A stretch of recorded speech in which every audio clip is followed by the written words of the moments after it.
This is the Bryan Hyde Show. Hey, hello there. Yeah, back again. And with my friend Eric Peters from Eric Peters Autos. Eric, how are you today? Well, I'm pretty good. Maybe though I'm laboring under Trump derangement syndrome. At least that's what some of my MAGA friends seem to believe. Man, I had kind of an interesting experience. I won't say it was a good experience. It was interesting though. I shared something on Facebook this last weekend, and it was an imaginary conversation between Thomas Jefferson and Donald Trump. And I think most objective observers would say, yeah, Trump and Jefferson come at things from slightly different angles. But the voices of these men, the way they speak, their mannerisms, I thought was perfectly captured. And essentially, it was asking, hey, Donald, are we a nation of men or are we a nation of laws? And, as grateful as I am for the stuff that Trump has done correctly, and he's done some things really good, but the answers were, hey, we remember winners. I'm about making us win. And, you wrote your fancy words a long time ago. That time is past. It's time for, we have threats on every side, enemies within, enemies without. We have to do things differently. And Jefferson's voice is saying, well, but that's exactly, what that need for safety is going to take your liberty with it. Anyway, it really angered some people, and as you can imagine, I was called everything but a child of God. I know. I feel like it's deja vu all over again. I remember during the Bush years. Oh yeah, I had a lot of conservative Republican friends who were just outraged when I would speak wrongful things about what Bush was doing. With regard to things like the Patriot Act and Homeland Security. How dare I? After all, it's Bush. He's a Republican. He's our guy. These things have to be done. And I said, what you're doing here is cementing into place something that is going to then become part of the fabric of American life going forward. And you may not like it so much when somebody who isn't your guy has his hand on the tiller. And I worry that that's where we're headed right now. Whatever happens, whatever Trump does, he's laying the groundwork for the future. So this idea of essentially having a caudillo, which is what he is, like a third world potentate who just issues decrees and rules by the seat of his pants, and without benefit of law, just does what he wants to do. People are going to get used to that, just like they've gotten used to gate rape at the airport. They're going to get used to it, and it's going to be part of our life, and we're going to expect more and worse as the years go by. I too went through the era of George W. Bush, and people saying, if you don't like it here, you should get out, because I was questioning the extraordinary rendition and torture and the unwarranted wars. And yeah, it has a very similar feel, which is one of the reasons why I kind of sound that warning. Not that, hey, Trump is off the rails, but folks, are you sure that you're following principles rather than just following your guy? And I was kind of shocked at how many people apparently really have emotionally invested to the point they don't care what he's doing. Yeah, it's been observed, and I agree with this observation, that we now live in an ideological country, meaning it's no longer a matter of considering an issue and examining it in terms of your principles and deciding whether, well, okay, this is a good thing or a bad thing. It is all about what team you're on, whether you're red or blue, and you simply back without thought. In fact, you back with fervent hysteria whatever your team says is good. It literally is like going to a football game where the fanatic fans with their war paint on and they're all their stuff. They just back their team, period, regardless of what their team does. That's where we are now. And the really crazy thing is, I'm sure there are those out there who have verifiable Trump derangement syndrome who are probably thinking, finally, Bryan is one of us, which wasn't my intent at all. I'm just trying to sound the same kind of warning that you have been consistently sounding for years, and I too have been sounding, and that is, don't follow personalities over your principles. That's a very dangerous way to go. Reason. To get back to what you were talking about with regard to Thomas Jefferson, he was the apotheosis of a reasoning man. The people of that period valued and esteemed reason. They were very well-read men. Most of them spoke Greek and Latin, and they understood all of these things that are so important. And here we have this vulgarian, this coarse, kind of brutish, oafish man, Donald Trump, who just is used to getting his way. And that's why I call him a caudillo. He's just a maximum leader type. That's what what I say is always right. And if you disagree with me at all about anything, then, and this is his word, you're stupid. Vis-a-vis asking about, well, what happened to the Epstein thing? You're stupid. Mm-hmm. Speaking of which, let's pull on that thread for just a moment. So can we safely assume that the unpleasantness of the Epstein business is now all behind us?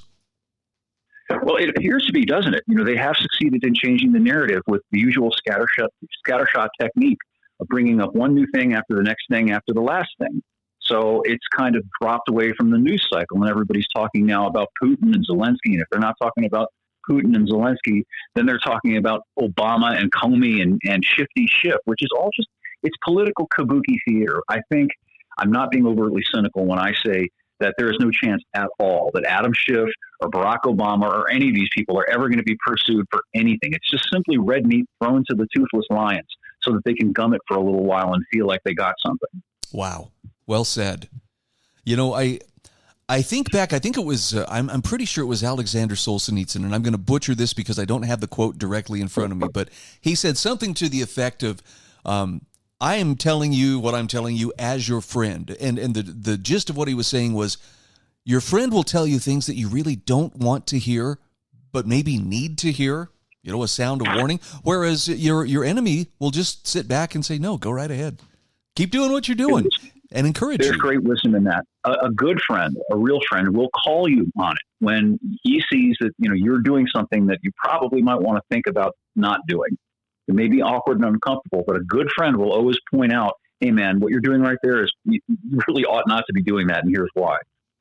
Yep. And I guess this underlines something you and I talk about a lot, and that is, this is why it is so essential that you captain your own heart. You take ownership of your own worldview, and don't wait for somebody to tell you, hey, we're all going this direction. Hop on. I know. What worries me, I'm a history buff, and I think about, for example, the period in post-World War I Germany, where you had these factions warring with each other, particularly the communists on one hand, and then what became they used the acronym Nazi, but they were socialists. So National Socialists versus the communists. And there wasn't much room in the middle for anybody else. It was kind of like you had to pick one side or the other, which is a real Hobson's choice. Another way to look at it is like, you get thrown into prison for some reason and you just want to be left alone, but you're kind of forced to join a gang because if you don't, you're going to get mauled by everybody. Yep. Well, I appreciate being able to commiserate with you on these kind of things. Now, on the bright side, I found out there are some people who are much more ideologically invested in the Orange Man than I happen to be. Now, having said that, I want to turn around and say I am a little bit impressed with the kind of movement he appears to be getting out of Europe and Russia and even Ukraine. It appears I think he's accomplished more, with his direct approach than was done in the previous 4 years under Biden, which one of which didn't include the Ukraine-Russian war. Well, I agree with you. I think that at least in terms of what's occurred over the last week or so, he has treated Putin, who, whether you like him or not, he is the leader of a nuclear-armed state and deserves to be treated with a degree of respect, as opposed to just goaded and prodded. And I hope that the conversations that are underway right now are productive, and that there is an end to this thing. And it seems to me that Trump is signaling that he's tired of the Europeans egging on this conflict, which could really go the wrong way if they don't stop doing it. That they need to figure out some way to just end it and reconcile their differences and move on. And it was kind of satisfying too, to hear Putin say, well, basically he took all the Democrats' talking points and turned them around and said, you know what? Trump is right. This war would not be happening if he had been president at that time. I enjoy the discomfort of the chattering class over things like that. But I'm really wondering if there may be some movement toward peace here rather than just a ceasefire. But it seems like Europe still is determined. They want to fight Russia. Very much so. And for reasons that I haven't been able to plumb yet. I don't know what dog they have in that fight. It seems to me that if things did get hot, they're the ones who would feel the heat the soonest and the worst, not us. Yep. Well, more reason to keep our eyes open and pay attention to what's going on and don't jump on the bandwagon until you're sure where they're headed. Absolutely. Let's talk about how do we bridge that gap? Let's say that we find out, okay, my friends feel much more strongly about a particular item than I do. I know that the political divide is getting huge. What are your thoughts on how do you bridge that political gap?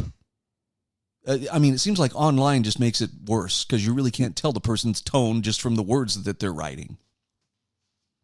Well, I think that if you're talking about in the broader context of the nation, I don't know, but I think on an individual level, if you're having a conversation with a friend or a family member, if they are reasonable people, if the premise of the discussion is, look, I'll hear what you have to say and you hear what I have to say, and we'll have a discussion about it. And it's not going to be a name calling fest, and you're not going to impugn my motivations rather than addressing my facts. Let's just look at what we're talking about here and try to figure out where we each stand on the issue. I think we can do that. Now, if you're dealing with people who are not reasonable, as during the pandemic, some of these people just wouldn't hear it if you wouldn't put on a mask. You're obviously wanting to kill Granny and all of that. You just have to write people off, at least for the moment. You can't deal with irrational, unreasonable, hysterical people. I agree. And I think one of the keys too is if you're going to have a conversation, have it face to face, if it's possible. For some reason, once the artificial barrier of the telephone or the internet is removed, but you're face to face with someone, even if you strongly disagree, only a small handful of people will be, deranged enough to twist off into, violence or frothing at the mouth or whatever it is that constitutes crashing out. I think you've hit on something very important. I think that there is sort of an inherent tug toward incivility with online conversations, because as you say, you can't look the other person in the eye. You can't read their body language, their tone of voice. It just lends itself to coarseness. Whereas when you're sitting at a table across from somebody and having a conversation, it's a little bit more difficult to just start, vomiting abuse at them, especially if it's somebody that you care about. So I wanted to get your take as well on cleaning up Washington, D.C. I saw some video today of the streets of D.C. last night, particularly an area, I guess, that was, it used to be overrun with youth out having fun. People can probably draw from that. It was gangs of kids running crazy, but they were gone. And residents are like, wow, it's not usually like this. Okay, that's a positive result. But is the way Trump going about it, is that wise, or are we just setting the stage for military occupation of, any city? Yeah, well, your worries are my worries. I used to work in D.C. and in a not so great neighborhood downtown, so I'm very familiar with it. And I don't like the precedent that's being set for a military presence in American cities. I think that this is a problem that could be solved simply by enforcing the laws that are on the books, not necessarily resorting to an occupying army to deal with it. I worry that they're going to end up having this thing be a permanent fixture of our lives, and we're going to end up having to present our papers at checkpoints.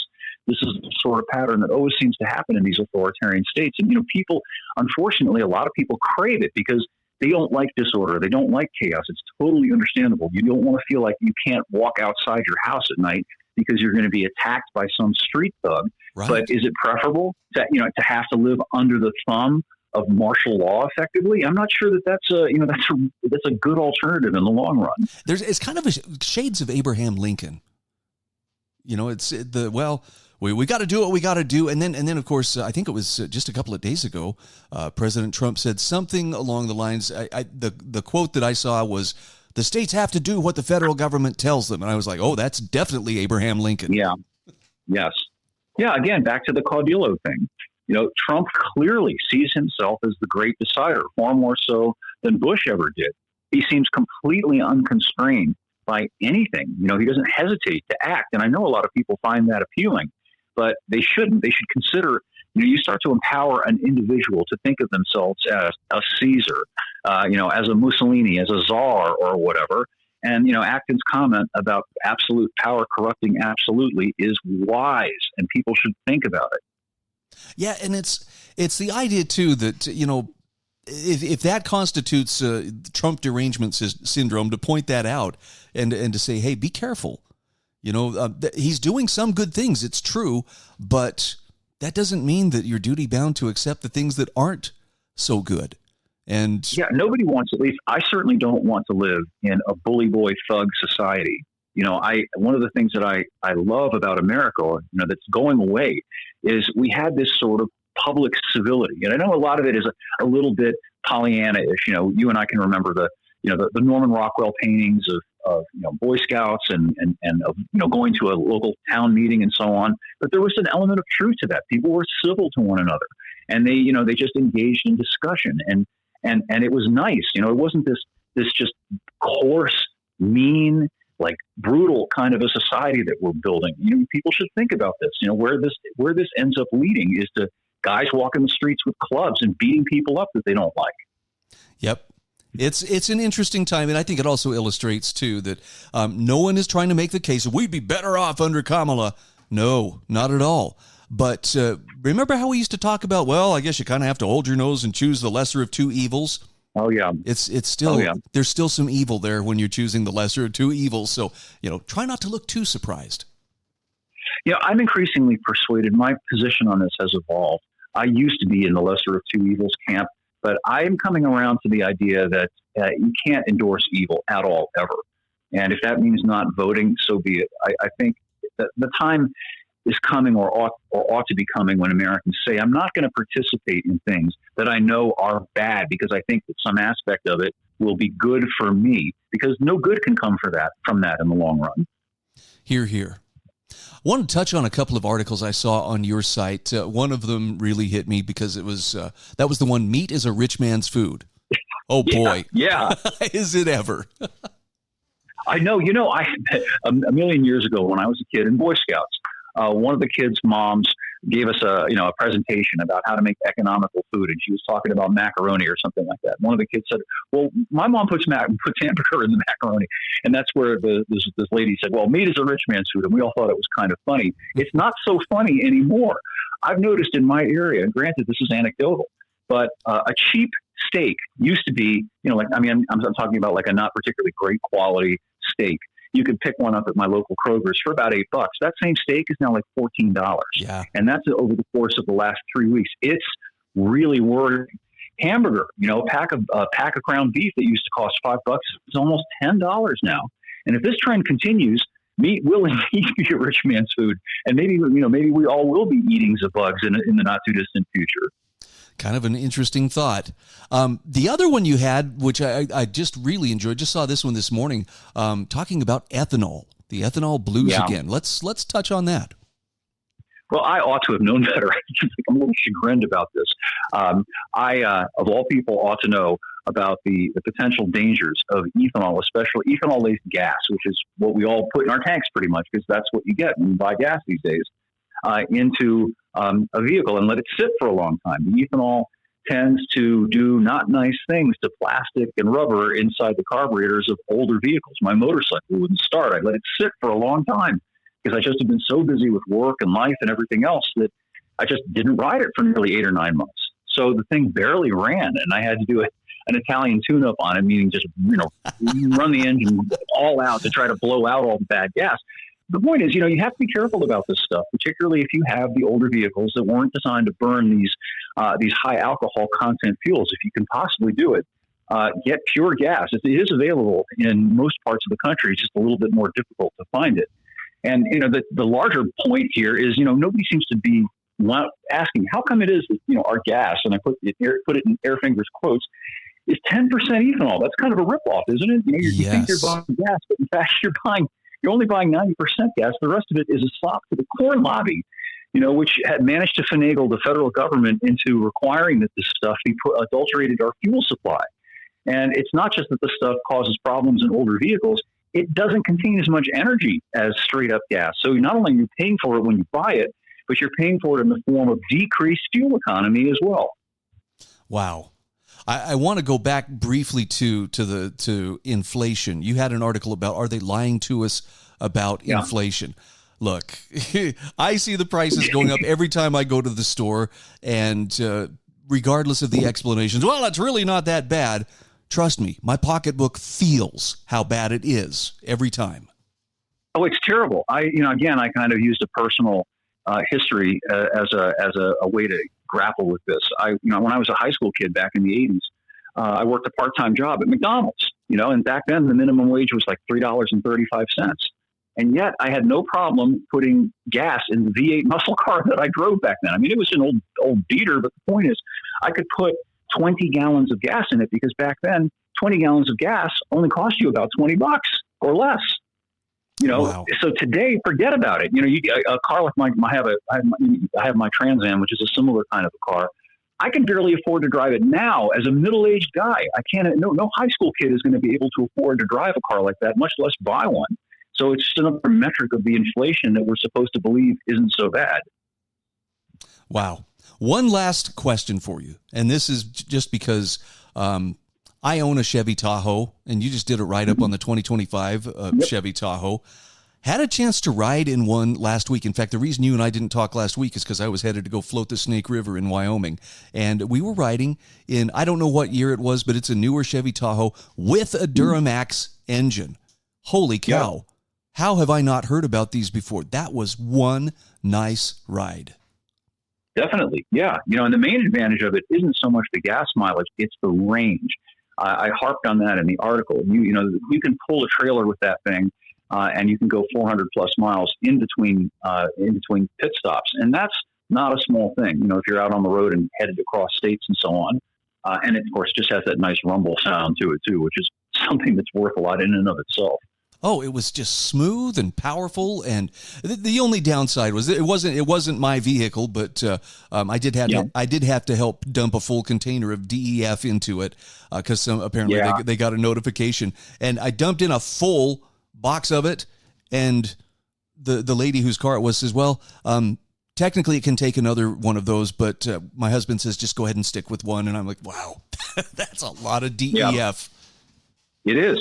Oh, it's a hassle too. I've a number of late model press vehicles that I've had the opportunity to drive with diesels all have that DEF, and you have to keep it in mind.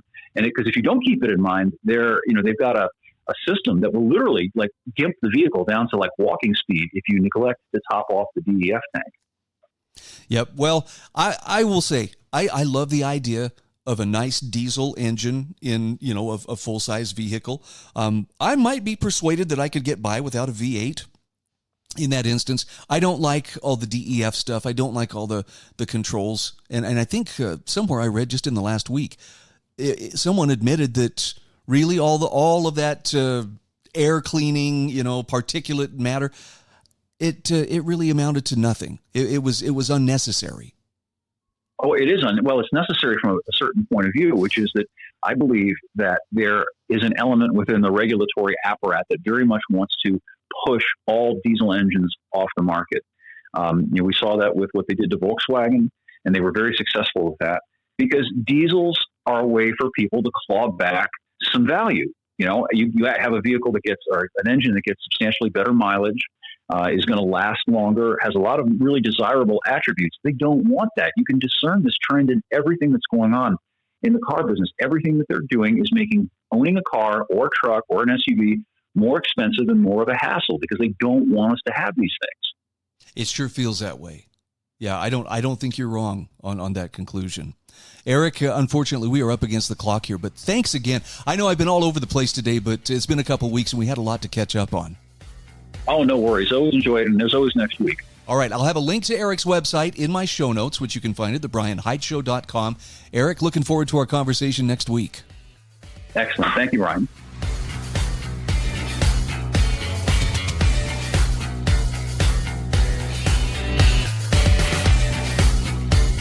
This is The Bryan Hyde Show.